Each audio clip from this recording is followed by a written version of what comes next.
Hello అండి, అందరికీ welcome to కుచ్చు స్పెషల్ డిషెస్.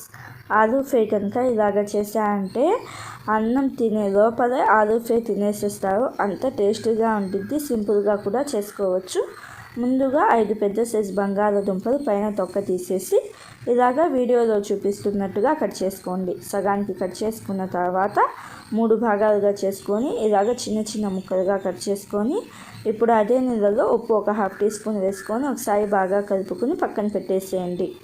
ఇప్పుడు స్టవ్ ఆన్ చేసుకొని కడాయి పెట్టుకొని ఒక 2 టేబుల్ స్పూన్ల నూనెను వేసుకొని జీలకర్ర ఒక 1/2 టీ స్పూన్, అలాగే 8 నుంచి 10 వెల్లుల్లి రెబ్బలను దంచుకొని వేసుకొని ఒక 30 సెకండ్స్ పాటు ఈ వెల్లుల్లిని ఫ్రై చేసుకోండి. 30 సెకండ్స్ తర్వాత మనం కట్ చేసి పెట్టుకున్న బంగాళాదుంప ముక్కలు వేసుకొని అంతా కలిసేటట్టుగా ఒకసారి బాగా కలుపుకోండి. ఇలాగ ఒకసారి బాగా కలుపుకున్న తర్వాత సాల్ట్ ఒక 1/2 టీ స్పూన్, అలాగే పసుపు ఒక 1/2 టీ స్పూన్ వేసుకొని ఒక 2 నిమిషాల పాటు బాగా కలపండి. ఇలాగ బాగా కలుపుకున్న తర్వాత పైన మూత పెట్టేసి మంట లో ఫ్లేమ్లో పెట్టేసి ఉడికించుకోవాలి, ఫ్రై చేసుకోవాలి.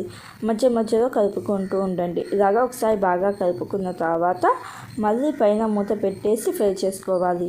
ఇలాగా ఒక 7 నుంచి 8 నిమిషాల పాటు ఫ్రై చేసుకున్న తర్వాత ఆలు ఉడికిందో లేదో చూసుకోండి. ఆలు కనుక ఉడికితే రెడ్ చిల్లీ ఒక 1/2 టీ స్పూన్, ధనియాల పొడి ఒక 1/2 టీ స్పూన్, అలాగే గరం మసాలా ఒక 1/4 టీ స్పూన్, ఉప్పు సరిపోయిందో లేదో చూసుకొని ఉప్పు చిటికెడు, అలాగే సన్నగా కట్ చేసిన కొత్తిమీర వేసుకొని కసూరి మేతిని హీట్ చేసి కొంచెం ఇలాగా చేతితో నలిపి వేసుకోండి. టేస్ట్ అనేది బాగుంటుంది. కసూరి మేతి ఒక టేబుల్ స్పూన్ వేసుకొని అంతా కలిసేటట్టుగా ఒకసారి బాగా కలుపుకోండి.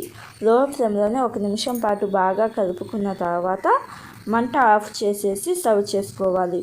పప్పుచారు, పప్పు, పచ్చడి, ఉట్టి అన్నంలోకి కూడా చాలా బాగుంటుంది. Simple process. తప్పకుండా ట్రై చేయండి. థ్యాంక్